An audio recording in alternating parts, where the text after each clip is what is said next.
tied with Detroit for the fewest in the NBA. Uh-oh. AD, we're going to get to his status in a little bit, but we're going to pick it up under 5 to play. Lakers were down by as much as 16 in the second half. It's now a 6-point game. Oh, never mind. It's a 3-point game. LeBron James has had 6 straight games with 30 points. But PJ Washington, hold on, coming through.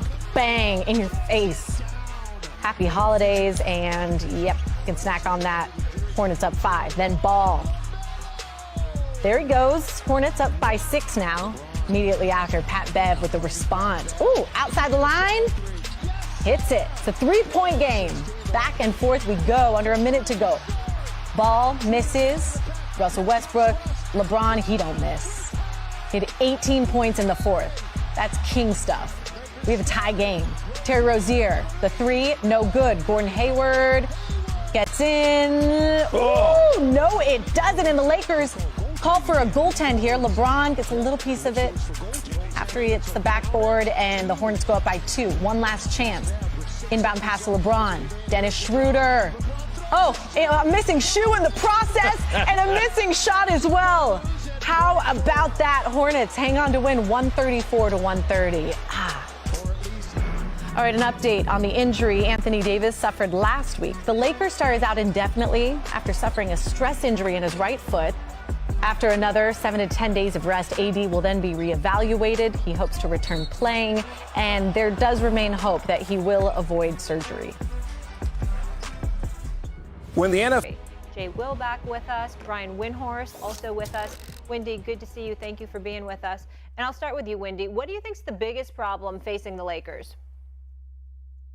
Well, it's the minutes that Russell Westbrook is on the court. I mean, actually, when you take a step back, I know we're 1 week into the season, but the Lakers rank 2nd in defense. They've made tremendous strides on their defensive ability from last year. If they played defense like this last year, they'd have been in the playoffs.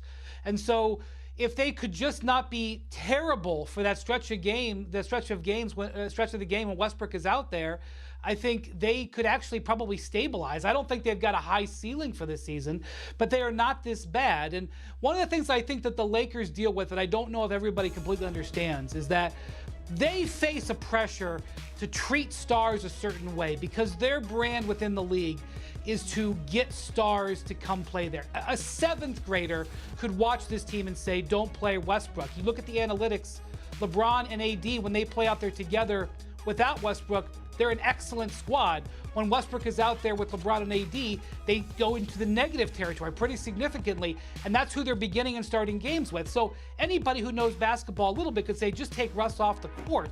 And I eventually think that's what they're going to do, and probably relatively soon. But they have this other layer, guys, where they have to pay respect for him, because I have to say, I remain fascinated by the support that Russell Westbrook enjoys in this league. Just last week, after the Lakers played the Clippers in their home opener, Paul George came out and really was critical of people criticizing Westbrook when clearly he was a big reason they lost the game. So part of what's going on here is the Lakers want to give Westbrook absolutely every single possibility, not just out of respect to him, but as a message to other star players they may recruit in the future that we won't treat you badly. Well, let me help out the players here, okay? Russell Westbrook never, ever cheats us with effort. Ever. He shows up. He goes all out all the time. His defense, especially against the Clippers on those 3 possessions late in the game, sensational defense in front of Kawhi Leonard. Caused 3 consecutive turnovers. There's no doubt about that. Credentials as a future Hall of Famer, no doubt. Nobody can knock that. He just can't shoot. To Paul George and all of those players who support him, you have every right to support him because the attacks that have been made against him have been a bit extreme. What's not extreme is folks pointing out that you can't shoot in an era where if you're playing the guard spot, you need to be able to shoot. That's all. Nothing more than that. But here's the problem. Where the problem lies is Russell Westbrook is an alpha male. Russell Westbrook is known as being dogged and strong with his belief in himself and the way he goes about doing things.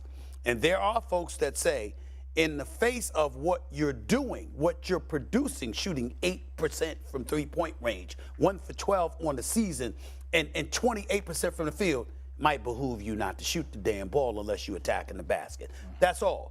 The one thing that I will say is this. Brian, you can go with this as well. And I'll go to you, Jay, with this last words. We got to stop just bringing up Russell Westbrook. Anthony Davis shooting 20% from three-point range. Anthony Davis, I came on the air and talked about how Anthony Davis was a top 7 player. I take it back. Damn it, he don't look like. How do you know what I have down on my paper, right? How do you know I had that down? He don't look like he even wants to go anywhere near the basket.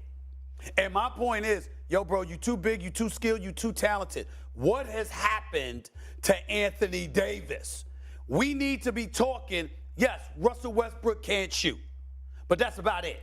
We need to be talking less about Russell Westbrook and more about Anthony Davis. Because, damn it, I expected better. Can I add on to that? Yeah. No look here from Russ to Austin Reeves. You said it's a hard shot to make. This is a very hard shot to make. That mid-range, right there by the elbow, when you really can't get no lift. It's a nice little push shot by Austin Reeves over the top. Boom, bucket. See, I'm glad I'm not a betting man, Alex, because that's not the play I would have thought was the help behind the assist of the game. No? No. We'll talk about that. Okay. While we first go, Russ returned to the lineup and finished with 17.7 assists. He's speaking with Mike in the media. Hey, Russ, Darvin was talking about certain pockets of the game where maybe the team energy or competitive level wasn't where he would have wanted it to be. Did you see that just as a team collective in spots? You know, I watch the film and see, but, you know.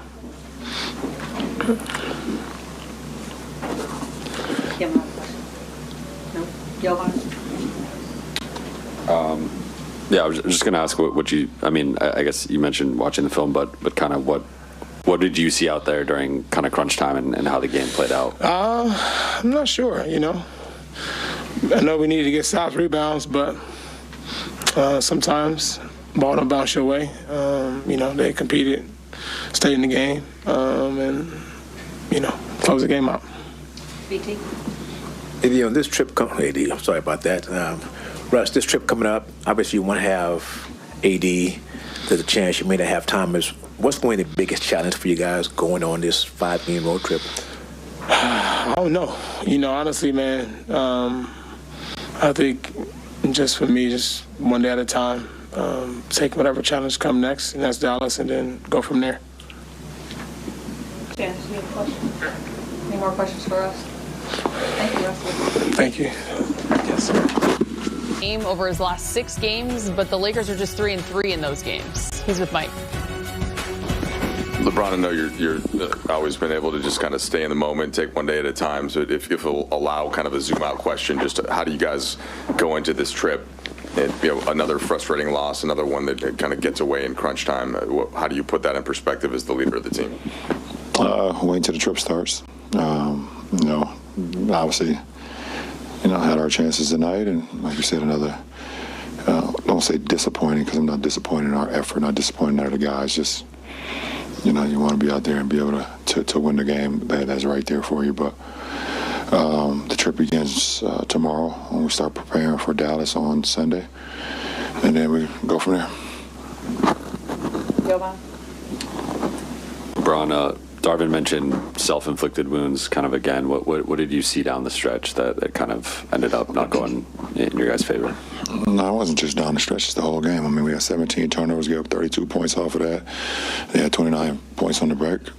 So, you know, we're okay with some of our attack turnovers, but some of our unforced, careless turnovers that are resulting in just easy, fast break points, or, you know, not matching up in transition, not matching up in, and you know, not putting bodies on bodies for rebounds, things of that nature. Those are self-inflicted wounds that we just don't have a lot of room for error. And, you know, we have to be able to control the things that we can control.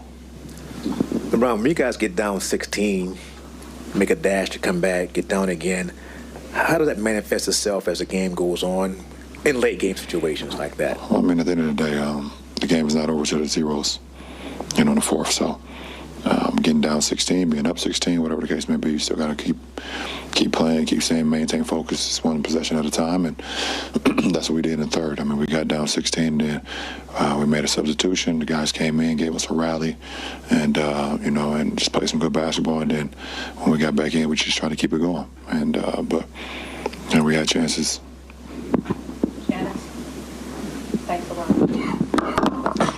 Merry Christmas, Happy New Year, all that good stuff. Like that of Darvin Ham, a very displeased LeBron James as well. The phrase "not a lot of room for error" is pretty much what we've been talking about this whole show, Rob. Yeah, when you are at the bottom of the barrel, you cannot make the mistakes that they're making. It's all simple mistakes. It's all mistakes that can be corrected. Because you think about it, when you taught the game of basketball, these are the first things you're taught. Boxing out, rebounding, making sure the pass is, you can complete the pass. And it's like you get into the NBA, and sometimes you think, okay, my talent is going to get me past all those principles I was taught as a little kid. No, you still have to do these principles day by day and every day. I know that's one thing I used to like about Phil Jackson. We would always do pivots. We always make sure we did passing. This was every day. Every guy in the gym like, oh, we got to do this again. But no, it was about to make you know basketball, how it was created, how it was supposed to be played, and that's why we had a lot. We didn't have that many turnovers. The fundamentals of the game. Talent will get you here. Fundamentals will keep you here. And so no matter how talented you get, you always have to keep the fundamentals in mind to keep that talent, up. So, yeah, little things count. Still to come on Access, the Lakers fall to the Hornets at home. We'll be back with more after this.